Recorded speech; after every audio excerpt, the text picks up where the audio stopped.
స్వామి. మా అత్తగారిని నేను విడిచిపెట్టలేదు. నేను పొలంలో పంట ఏరుకునే దాన్ని. దేవుడు నన్ను బోయాజు రాజుకు రాణిగా దీవించాడు.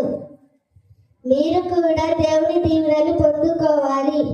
నేను బాలయేసుని చూడడానికి వచ్చాను. మీ అందరికీ హ్యాపీ క్రిస్మస్. మంచిది.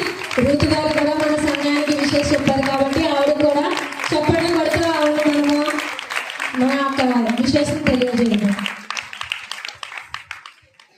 మూడవదిగా మన మధ్యలోనికి ఇశ్రాయేలు రాజ్యానికి దేవుడు ఏర్పాటు చేసుకున్న మొట్టమొదటి ప్రవక్తిని, అదే విధముగా మోషే గారి యొక్క సహోదరి అయిన మిర్యాము గారు మన మధ్యలోనికి వస్తూ ఉన్నారు. ఆమె వస్తూ ఉండగా చప్పట్లు కొడుతూ ఆమెను కూడా